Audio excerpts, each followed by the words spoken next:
tapi ternyata memiliki makna yang berbeda. Dari paparan yang sudah disampaikan, mungkin teman-teman ada yang mau bertanya, silakan. Umat Islam mengakui Isa sebagai nabi, tetapi sebaliknya mengapa umat Kristen tidak mengakui Muhammad sebagai nabi? Oh, jadi artinya itu kenapa kita toleran tidak? Saya kira ini sulit ya. Sulitnya begini. Saya pernah diskusi sama Profesor Mun'im Siri. Dia mengatakan begini, sebetulnya kalau mau imbang, kalau orang Kristen dituntut mengakui kenabian Muhammad dalam pengertian apa? Finalitas risalah, finalitas pewahyuan itu adalah Nabi Muhammad sebagai kata menabiyin, nabi yang terakhir. Seharusnya orang Kristen mengakui dong. Kami kan sudah mengakui Isa, mengakui Nabi Isa sebagai nabi. Kenapa orang tidak mengakui Muhammad sebagai nabi, kan itu kan?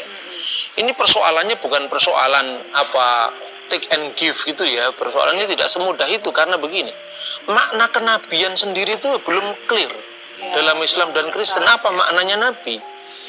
Biasanya misalnya di dalam Islam itu semua tokoh-tokoh mulai dari manusia pertama itu disebut nabi. Nabi Adam alaihissalam, Nabi Idris, Nabi Hud, Nabi Soleh, Nabi Ibrahim, Nabi Ishak, Nabi Ismail, kan gitu kan? Semua disebut nabi, dan nabi itu juga adalah rasul. Karena kalau definisi Islam itu, nabi itu adalah setiap orang yang menerima wahyu dari Allah tapi tidak wajib menyampaikannya kepada umat. Kalau Rasul itu adalah menerima wahyu dari Allah dan wajib menyampaikannya kepada umat. Jadi dengan kata lain, seorang Rasul itu pasti Nabi. Tapi seorang Nabi belum tentu Rasul. Definisi ini kan definisi Islam. Kristen tidak mengenal konsep kenabian seperti itu. Adam nggak pernah disebut Nabi. Nuh tidak pernah disebut Nabi.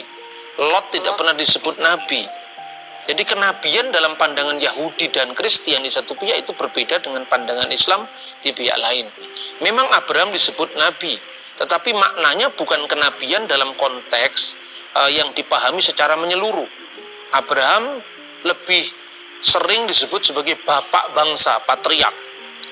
Bukan nabi dalam pengertian seperti Nabi Samuel, Nabi Yosua, tidak seperti begitu juga Daud.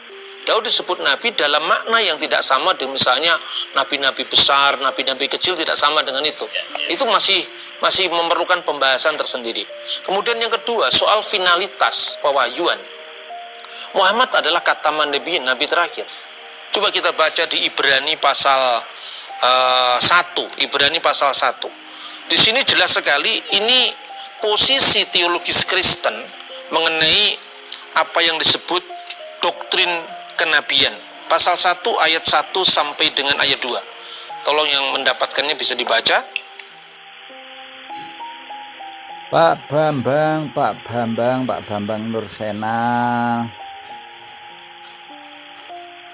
hati-hati Bapak dalam membawa umat manusia, karena apabila Bapak selalu mengajak kepada kesesatan, kesalahan, yang artinya mengajak manusia menentang kepada Allah, itu dosanya nanti dibebankan kepada Pak Bambang. Dan siksaan dari Allah itu double Pak, lebih berat, lebih mengerikan. Anda mengatakan bahwa Nabi Muhammad SAW itu tidak ada. Dengan kata lain, palsu. Artinya bahwa Islam itu tidak ada. Padahal kenyataannya Bapak, bahwa Kristen itu tidak ada. Alkitab juga tidak ada. Yang ada adalah Injil, yang merupakan kitab terakhir untuk bangsa Israel. Kemudian Allah turunkan Al-Quran melalui malaikat Jibril ke hati Nabi Muhammad SAW sebagai nabi terakhir dan kitab suci yang terakhir. Kenapa Nabi Muhammad SAW, Nabi Muhammad SAW itu harus hafal? Karena Allah Maha tahu bahwa akan datang manusia-manusia yang pinter-pinter ngomong, pinter nulis, pinter melawan, pinter teknologi, pinter ekonomi, pinter politik, pinter ngakali orang. Nah, dengan dihafalkannya, seandainya kitab-kitab itu dipalsukan lagi oleh orang, maka akan ketahuan. Karena apa? Sudah disimpan di hati manusia. Sekarang berapa ratus juta orang hafal Al-Quran. Jadi kalau ada orang mau memalsukan kelihatan. Maka tidak heran kalau dahulu kala Injil pun juga sudah dipalsukan sesuai dengan kepentingan. Dan Islam ini memang agama yang ditentukan oleh Allah. Inna dina indallahil Islam. Sesungguhnya agama di sisi Allah yang diterima oleh Allah itu hanyalah agama Islam. Walaupun banyak hari ini orang menolak Islam, itu sudah wajar-wajar saja, biasa-biasa saja. Karena dari zaman dahulu kala, ketika nabi-nabi dan rasul diutus oleh Allah untuk mengajak menyembah Tuhan yang tidak kelihatan, Tuhan yang Maha Esa, yang namanya itu sesuai dengan bangsa-bangsa di mana para nabi dan rasul diutus. Kalau hari ini begitu banyaknya orang tidak bisa Islam, itu memang sudah dari dulu demikian adanya. Padahal ketika manusia dilahirkan itu dalam keadaan muslimin, suci dari dosa, tidak punya dosa sama sekali. Bagaimana Anda bisa mengatakan dosa warisan? Apa kegiatan bayi di dalam perut itu kok bisa punya dosa? Kalau seseorang melakukan dosa, maka ya orang itulah yang akan bertanggung jawab atas dosa-dosa. Tapi bagaimana teori orang-orang Kristen yang membunuh seseorang kemudian untuk menjadi dalih penebusan dosa?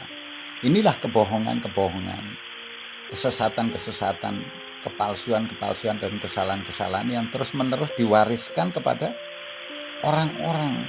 Dan celakanya orang-orang ini banyak yang polos, lugu, males mikir, ya karena memang lahir dalam keadaan Kristen, Katolik. Padahal kalau kita cari-cari di Injil itu tidak ada yang namanya Kristen, Katolik itu ya tidak ada. Kenapa kebohongan-kebohongan, kepalsuan-kepalsuan itu kok terus dipelihara, Pak Bambang? Anda ini orang pinter, saya bilang pinter. Termasuk orang yang cepat menangkap pelajaran. Sehingga banyak sekali yang tersimpan di hati Anda itu pengetahuan-pengetahuan sejarah. Akan tetapi satu hal yang Anda pelihara, yakni kesesatan di dalam jiwa Anda ini, tidak mau menerima Islam.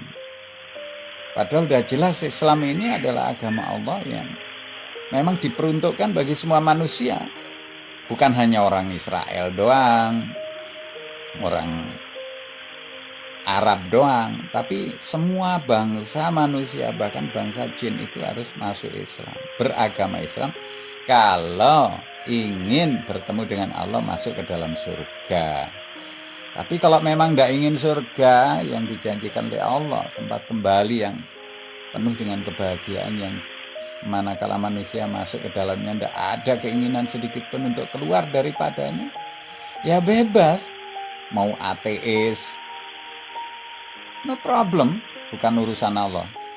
Mau Katolik, mau Protestan, mau Pantekosta, apalah sekte-sekte yang ada di Kristen itu, nggak ada masalah bagi Allah. Bagi Islam juga tidak. Yang bermasalah itu ya manusianya itu. Hukum telah ditetapkan, sudah angkat. Jadi pena ini sudah diangkat, sudah kering, sudah tidak bisa lagi dikotak-katik, diubah-ubah lagi, tidak bisa dinegosiasi lagi. Kalau orang mati dalam keadaan tidak Islam, ya susah di akhirat, gitu aja. Nabi-nabi Rasul sudah nggak ada, udah selesai. Siapa yang menutup Nabi dan Rasul? Allah melalui Nabi Muhammad Sallallahu Alaihi Wasallam, khataman nabiyyin. Dan Pak Bambang itu sebutkan namanya penutup para nabi, kok sampai Anda tidak meyakini, tidak mau mengakui bahwa Nabi Muhammad Sallallahu Alaihi Wasallam itu adalah sebagai nabi yang terakhir, utusan Allah yang terakhir. Oleh karena itulah, kalau kita mau bandingkan semua agama di dunia yang dibuat oleh manusia dibandingkan dengan agama Islam, itu nggak ada apa-apanya. Karena apa? Doa-doa makan, doa tidur, doa bangun tidur, doa sebelum tidur, kemudian doa ketika mimpi buruk, doa mendapatkan kebaikan, doa mendapatkan keburukan, doa untuk orang tua, doa untuk anak, doa untuk orang Islam seluruh dunia, doa untuk orang sakit, doa untuk orang yang membayar hutang, doa akan membayar hutang, itu semua diajarkan. Sampai doa akan berhubungan dengan suami istri itu ada doanya. Dan itu diajarkan oleh Allah, lengkap, namanya agama. Jadi tuntunan kehidupan supaya apa? Manusia bisa bahagia dunia akhirat, aman sejahtera dari dunia sampai akhirat. Jadi nggak boleh membuat-buat sendiri, ngakalin kata-kata, kotak-katik kata. Kemudian kok seolah-olah Allah kan maha mengerti, maha paham dengan konsep kita. Nggak bisa. Karena ini udah ketetapan. Allah nggak mungkin ingkar janji itu. Kalau sudah Allah tetapkan Islam sebagai agama, yang nggak masuk Islam ya namanya orang kafir. Kalau mati dalam keadaan kafir ya masuk neraka, itu aja. Oleh karena itu saya ingatkan Pak Bambang, Anda orang yang pintar, bertitel tinggi, usahakan bawalah manusia ke dalam kebenaran. Kurbankan yang namanya titel-titel tinggi dari kekristenan. Syukur-syukurlah itu bukan dari keagamaan, dari sejarah. Anda menjadi sejarawan. Tinggalkan pujian-pujian manusia. Mari kita mengharapkan pujian dari Allah supaya kita bisa bahagia dunia akhirat dan mengajak manusia bahagia dunia akhirat. Ingat, ini pesan saya ini. Ini pesan kasih saya, ini bukan pesan kebencian, Pak Bambang. Jadi bukan saya itu ada iri hati, benci, hasad-hasud, tidak ada. Atau mau menang-menangan agama, tidak ada. Kalau semua agama sama, saya tidak perlu repot, tidak perlu sibuk. Kalau memang Kristen yang benar, saya sudah dari dulu, Pak. Saya mengenal, mungkin sebelum Anda lahir, saya sudah lahir. Saya sudah dari dulu masuk gereja. Tidak akan saya tinggalkan. Ini yang Bapak harus ketahui. Dan memang dengan harus hati nurani, cinta kepada Allah, cinta kepada Nabi Muhammad, dan cinta kepada agama Islam. Untuk apa? Ya untuk menyayangi diri sendiri supaya bahagia dari dunia sampai akhirat. Ajak manusia masuk Islam. La ilaha illallah, tiada Tuhan yang harus disembah kecuali Allah. Nabi Muhammad adalah utusan Allah yang terakhir. Jangan sampai kita mempunyai sifat keputusasaan atau acuh tak acuh, kecuekan tentang kesesatan kita dikarenakan takut, malu, tidak enak kepada orang. Padahal tahu bahwa kebenaran itu adalah datang dari Allah. Dalam Islam sebagai agama yang telah ditentukan oleh Allah, agama yang paling sempurna dengan semua aturan-aturan yang mengatur semua sisi aspek kehidupan manusia ketika sendiri-sendiri maupun bermasyarakat. Bahkan negara pun diatur oleh Allah Subhanahu wa taala supaya tidak ada bencana, tidak ada musibah-musibah. Karena apa? Jika sekiranya penduduk suatu negeri beriman dan bertakwa kepada Allah, niscaya Allah akan berikan keberkahan dari langit dan dari bumi. Akan tetapi manusia ini ingkar, banyak jahat kepada Allah, tidak meyakini akan nasihat-nasihat Allah, maka diazablah negeri-negeri itu dengan sejadi-jadinya. Itu di dunia diberikan musibah-musibah bencana, dan di akhirat akan disiksa oleh malaikatnya. Ingat ini Pak Bambang, ajakan untuk kebaikan Anda dan jemaat Anda.